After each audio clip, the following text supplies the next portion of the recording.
Hello everyone, welcome to my channel. आज के इस वीडियो में आपके साथ शेयर करने जा रही हूँ नॉर्मलाइज स्कोर क्या होता है और साथ में रो स्कोर क्या होता है। एज यू ऑल नो कि आप लोगों ने सीयूईटी का एग्ज़ाम दिया है और सीयूईटी का एग्ज़ाम कौन कराता है? एनटीए कराता है सीयूईटी का एग्ज़ाम।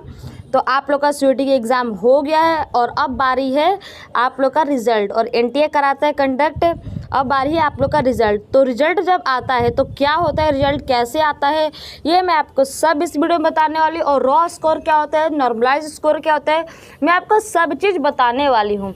तो आप लोग इस वीडियो को ध्यान से बने रहिएगा, क्योंकि जब तक आप लोग का रिज़ल्ट नहीं आएगा तब तक आप लोग का आगे का प्रोसेस नहीं आएगा। जैसे रिज़ल्ट आएगा तो आप लोग का ड्यू में जाना चाहते हैं या आप लोग बीएचयू में जाना चाहते हैं या आप लोग कोई भी यूनिवर्सिटी में जाना चाहते हैं तो फिर वहाँ से आप लोग का प्रोसेस स्टार्ट हो जाता है। तो चलिए बात करते हैं क्या होता है। देखिए, सबसे पहले तो एनटीए ने आप लोग का एग्ज़ाम लिया। क्या किया? एग्ज़ाम लिया। एग्ज़ाम लेने के बाद क्या होता है, एक आप लोग का एनटीए निकालता है, आप लोग का आंसर की निकालता है। क्या निकालता है? आंसर की निकालता है। तो आंसर की आप लोग का फाइनल वाला रिजल्ट नहीं है, इस बात को ध्यान रखिएगा। अभी आंसर की नहीं आया, जब आएगा तो मैं आपको बता दूंगी इस चैनल के थ्रू। तो एक आप लोग का एनटीए आंसर की निकालते हैं। अब वो आंसर की क्या होता है, आज तक जितने भी एग्ज़ाम हुए, मतलब आप लोग का बैच है, लेट्स सपोज 2024 जो बैच है इसका एग्ज़ाम हुआ, जितना भी एग्ज़ाम हुआ मतलब 15 दिन का, 15 मई से 31 मई तक जितना भी एग्ज़ाम हुआ आप लोग का, वो सबका एक आता है आंसर की आता है, जिसको बोलते हैं प्रोविजनल आंसर की। क्या बोलते हैं? प्रोविजनल आंसर की। मतलब वो आप लोग का फाइनल नहीं होता है। तो उसके बाद वो आंसर की निकालते हैं और उसके बाद क्या करेंगे, आप लोग आंसर की से चेक करेंगे जो जो आप लोगों ने अपना एग्ज़ाम दिया। लेट सपोज आप लोग कॉमर्स के बच्चे हैं, तो आप लोगों ने कॉमर्स में क्या क्या दिया, एक मैथ का पेपर दिया होगा, मे बी, मतलब मैं ऐसे रैंडम बता रही हूँ, एक अकाउंट्स का पेपर दिया होगा, एक आप लोगों ने इको का दिया होगा। इंग्लिश तो मैंडेटरी है ही, आप लोग अगर यहाँ पर आना चाहते हैं, ये इको का दिया, इंग्लिश का दिया, और लेट सपोज आप लोग बीएसटी का भी दिया।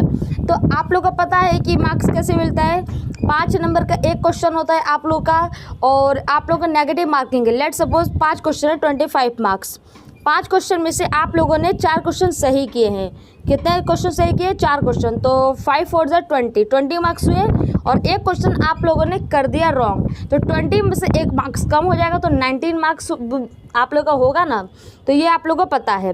तो ये आप लोग का एक आएगा आंसर की, प्रोविजनल आंसर की। अब उस आंसर की से आप लोग क्या करेंगे, चेक करेंगे अपना, मतलब मार्क्स देखेंगे कि मेरा रैंडम कितना आ रहा है। अब ये भी पता हो कि अगर आप लोगों ने 5 पेपर को दिया तो 5 पेपर का मार्क्स देखने से कोई फ़ायदा नहीं है।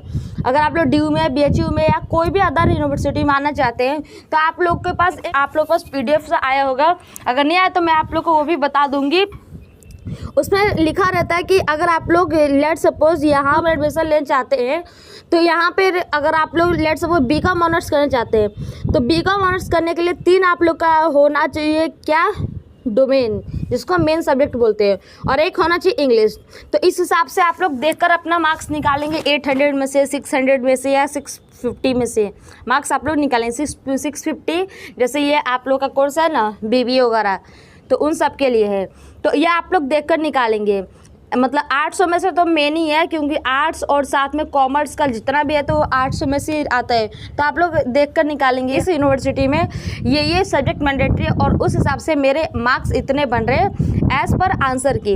अब देखिए, अब क्या होता है, आंसर की पिछली बार आया था तो गलत आया था, मतलब कि सारे गलत नहीं थे, उसमें 2-3 क्वेश्चन रॉन्ग थे। तो अगर आप लोग को लग रहा है कि ये क्वेश्चन रॉन्ग है, मतलब मैंने सही किया है, तो क्या होगा, दोबारा से फिर आंसर की आएगा। तो ये आंसर की 2-3 बार आता है। अब लेट्स सी इस पर कितनी बार आता है, या एक बार में सही आता है कि नहीं आता है, क्या होता है वो तो देखने के बाद ही पता चलेगा। तो आंसर क्या आएगा, 2-3 बार आएगा। मैं पिछले के हिसाब से बता रही हूँ, 2-3 बार आया आंसर की। आप लोगों ने अपना मार्क्स लेट सपोज ऐसे आप लोग रैंडम आप लोगों ने लगा लिया कि 800 में से कम मेरे 600 तो बन रहे हैं, 600 प्लस मेरे मार्क्स बन रहे हैं। तो अब इस हिसाब से आप लोग सोच रहे होंगे कि चलो 600 प्लस बन रहे हैं तो मतलब साउथ कैंपस के 3rd या 4th राउंड में मेरे को एडमिशन मिल जाना चाहिए, या मे बी नॉर्थ कैंपस में मिल जाना चाहिए अगर आपकी जनरल कैटेगरी वगैरह नहीं है तो ये आप लोग अपने हिसाब से सोच रहे हैं। अब उसके बाद एक आता है खेल, क्या बीच में होता है, नॉर्मलाइज। अब इसमें बहुत लोग खुश होते हैं कि चलो भाई नॉर्मलाइज मतलब क्या है कि मेरे मार्क्स तो बढ़ जाएंगे, मेरे 600 है तो मे बी 700 हो जाए। तो अब देखिए नॉर्मलाइज का असली रोल क्या है, नॉर्मलाइज एक्चुअल में होता क्या है, सब आप लोग को पहले यही बताएंगे। मार्क्स बढ़ेंगे, मार्क्स बढ़ेंगे, मार्क्स बढ़ेंगे, नॉर्मलाइज का मतलब होता है मार्क्स बढ़ेंगे। बट मैं आपको सच वाला बता रही हूँ क्योंकि मैंने भी इवन CUT दिया था, मेरे साथ भी ऐसा हुआ था। तो देखिए नॉर्मलाइज स्कोर क्या होता है, आप लोग के कितने मार्क्स है। लेट सपोज मैंने आप लोगों को क्या बताया, 600 आप लोग के मार्क्स है, 600 प्लस, लेट सपोज 600 मानते, 600 आप लोग के क्या है मार्क्स है। नॉर्मलाइज का मतलब होता है आप लोग के मार्क्स कम भी हो सकता है, आप लोग का मार्क्स बढ़ भी सकता है। ये कोई फिक्स नहीं कि बढ़ेगा ही बढ़ेगा, और ये भी फिक्स नहीं है कि घटेगा, और ये भी फिक्स नहीं है कि इतने मार्क्स ज़्यादा बढ़ेगा। क्योंकि आप लोग का पेपर कभी कभी ना, मैं पिछली बार तो किस बच्चे का 200 मार्क्स बढ़ गया था, आप बिलीव नहीं करेंगे, और किसी के 300-200 प्लस मार्क्स कम हो गया था। सोच रहे ना कितना ज़्यादा डिफरेंस है। तो वो तो जब आप लोगों ने पेपर दिया हो तो आप लोगों को थोड़ा बहुत अंदाज़ा तो लग गया होगा कि हाँ मेरा पेपर बहुत टफ आया था, तो आप लोग के मार्क्स बढ़ेंगे। अब जिसका पेपर बहुत इजी आया था, और यूट्यूब पर भी बताते हैं कि हाँ ये वाला आप लोग का जो था तो उसका पेपर इजी आया था, तो अब वो सोच रहे हो कि नहीं मेरा मार्क्स बढ़ेगा, वो नहीं होता है।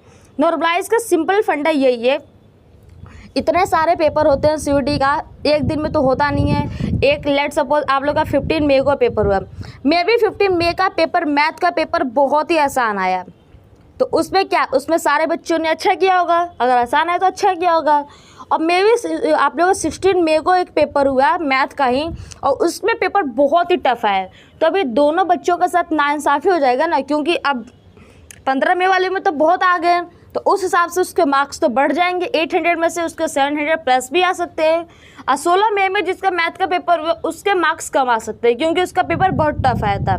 उसका पेपर टफ आया था मतलब उसका परसेंटाइल ज़्यादा जा सकता है। क्यों? अब परसेंटाइल क्या आता है, परसेंटाइल सिंपल बोले तो आप लोग क्या, कितने मार्क्स आप लोग आगे हैं। अब आप लोग 5 नंबर से भी आगे हैं तो आप लोग 100 परसेंटाइल कहेंगे, अगर वो आप लोग के बैच के हिसाब से है तो। अब मैं इसके ऊपर एक नेक्स्ट वीडियो पूरा डिटेल में बताने वाली हूँ।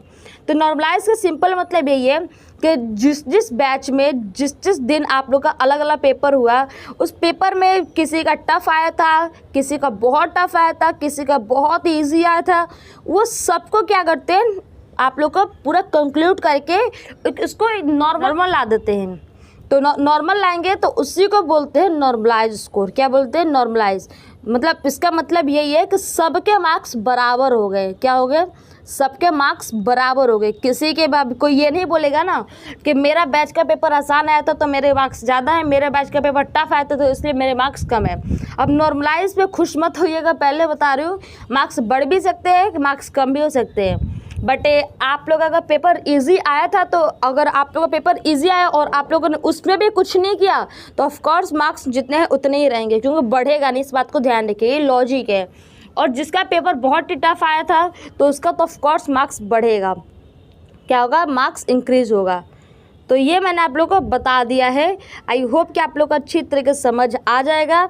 और नॉर्मलाइज स्कोर के बाद क्या आता है, मतलब जो आप लोग नॉर्मलाइज स्कोर एक तरीके से बोले तो फाइनल रिजल्ट है। आप लोग एक मार्कशीट ऐसे बनकर आएगा, सारे उसमें लिखा रहेगा आप लोग का जो भी है परसेंटाइल, मार्क्स, रॉ स्कोर, ये सब लेकर फाइनल आप लोग मार्क्स अपने हिसाब से देकर जिस यूनिवर्सिटी में जाना चाहते हैं उस हिसाब से अपना लगा सकते हैं मार्क्स को। तो normalise is the final marks, मतलब नॉर्मलाइज आप लोग का फाइनल मार्क्स है। जो आंसर क्यों अगर आएगा, प्रोविजनल आंसर किया आएगा, ये सब फाइनल मार्क्स नहीं है, इस बात को ध्यान रखिएगा। तो आई होप कि आप लोगों को समझ आ गया होगा। नॉर्मलाइज का मतलब सिर्फ मार्क्स बढ़ना नहीं होता है, नॉर्मलाइज का मतलब होता है कि मार्क्स घट भी सकता है, मार्क्स कम भी हो सकता है, मार्क्स बढ़ नहीं सकता, मार्क्स कम भी होता है। तो इस बात को ध्यान रखिएगा। आई होप कि आप लोगों को सब चीज़ समझ आ गया होगा। इसके अलावा कोई भी क्वेरी हो तो आप लोग को एक ही काम करना है, पता है, आप लोग को नीचे कमेंट में जाना है, पूछ लेना है, रिप्लाई मिल जाएगा। तो चलिए मिलते हैं एक और वीडियो के साथ। Thank you so much for watching this video.